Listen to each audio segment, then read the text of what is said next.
আমাদের বাবারা যারা আছেন, আপনারা যদি আপনাদের সন্তানের দিকে নজর না দেন বাপ, আগামী প্রজন্ম ইসলাম পাবে না। সবাই যদি সবার ঘরে ছেলে মেয়ে স্ত্রী সন্তানকে এইভাবে বদ্দিনের মধ্যে ছেড়ে দেন, চোখের সামনে আপনার ছেলেটা এক ওয়াক্ত নামাজ পড়ে না, মেয়েটা পর্দা করে না, স্ত্রী পর্দা করে না, ঘরের মধ্যে প্রতিদিন রঙিন টেলিভিশনে নাচ গান নাটক সিনেমা চলে, এরপরে প্রত্যেকটা সন্তানের হাতে একটা একটা বড় মোবাইল, যখন তখন যা মন চায় তা দেখতেছে, নারী ছবি, উলঙ্গ দৃশ্য, অশ্লীল, জিনা, ব্যভিচার। তো এভাবে যদি আগামী 50 বছর চলে, আগামী 30 বছর চলে, তো এর পরের জেনারেশনের কি অবস্থা? আপনারা তো কিছু নামাজ পড়েন, কিছু আল্লাহ বিল্লাহ করছেন মনে করেন, কারণ আপনার ছেলে আপনার নাতি তে যদি কোনোদিন খোদার 365 দিনে সেই ছেলেটা যদি কোনোদিন ফজরের নামাজ না পড়ে, তো তার হাতে যেই জেনারেশন আসবে, মানে তার সন্তান যখন আসবে আল্লাহ দিলে, তো তার হালাত কি হবে বলেন ভাই? ইনসাফ কি বলে? তোমরাই ছেলেরা বলো ভাই, তোমাদের পরবর্তী জেনারেশনের কি হবে? আল্লাহ চাইতো তো তোমরা এই অবস্থায় থাকবা না, হায়াত বাঁচলে, আল্লাহ দয়া করলে তো তোমরা বিয়ে শাদী করবা, তোমাদের সন্তান হবে।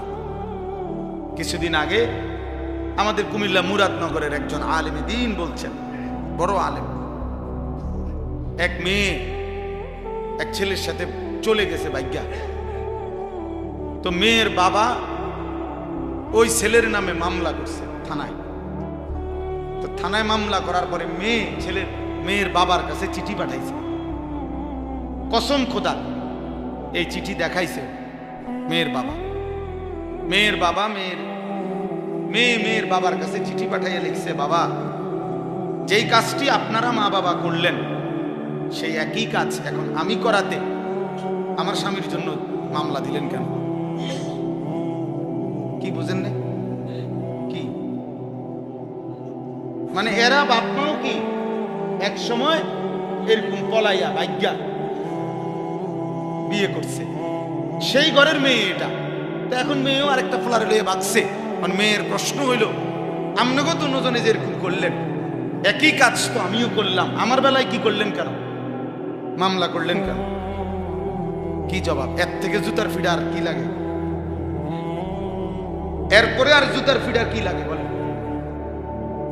এই জন্য ভাইয়া মনে রাখো দোস্ত, এই বেনামাজি জিন্দিগি, এই অসভ্যতা, এই মোবাইলের অশ্লীলতা, এই নারী ছবি, খোদার কসম মনে রাখো আখেরাত তো আছেই, দুনিয়া তো এর খেসারত দিবে।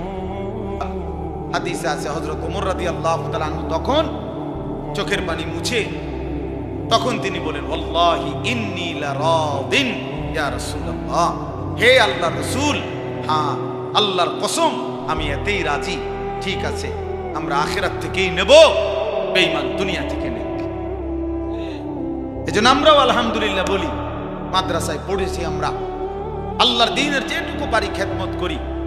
আমাদের মসজিদের ইমামগুলো 8,000 টাকা বেতন, 10,000 টাকা বেতন, আমাদের মাদ্রাসার শিক্ষকদের 10,000 12,000 টাকা সামান্য বেতন, তাও কতখানি, কত 900, কত বাকি, কত জোড়াতালি, কত কষ্টের। কিন্তু এরপরেও আমরা আলহামদুলিল্লাহ দিল থেকে বলি যে আমরা আখিরাত থেকে নেব। দুনিয়া সুদখোরকে দিয়ে দিলাম, দুনিয়া ঘুষখোরকে দিয়ে দিলাম, কিস্তিখোরকে দুনিয়া দিয়ে দিলাম, হারামখোরকে দুনিয়া দিয়ে দিলাম। যা বেঈমান তুই দুনিয়া নে, আমি আখিরাত থেকে নেব ইনশাআল্লাহ।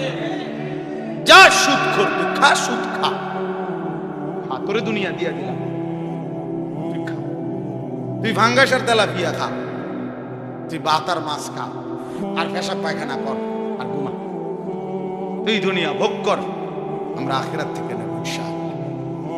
এজন্য মুমিন কোথা থেকে নেবে? ইমানদার আখিরাত থেকে নেবে।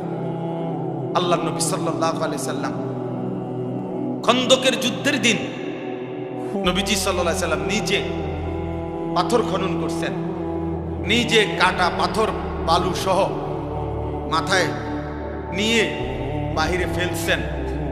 ফলে হাদিসে আছে সারা শরীর নবীজি সাল্লাল্লাহু আলাইহি সাল্লামের দেহ মুবারক বালুতে একের আড়াল হয়ে গেছে ওই খন্দকের যুদ্ধের সময়। তো সাহাবীরা খুব অনুরোধ করতেছিলেন, ইয়া রাসূলুল্লাহ, আপনি পাথর কাইটেন না, আপনি এই খাড়ি এগুলো টুকরি এগুলো আপনি বহন কইরেন না, আপনার শরীরে বালুয়ে পূর্ণ হয়ে গেছে, আপনার কষ্ট হইতেছে, আমরাই করতেছি, আপনি দাঁড়াইয়া থাকেন, শুধু দেখেন। কসম খোদার, বুখারীর হাদিস। আল্লাহ নবী সাল্লাল্লাহু আলাইহি সাল্লাম সাহাবীদের দিকে তাকিয়ে বললেন, আল্লাহুম্মা লা আইশা ইল্লা আইশাল আখিরাহ। আয় মাওলা, আমি দুনিয়ার সুখ আর আরাম চাই না, আমি শুধু আখিরাতের আয়েশ চাই।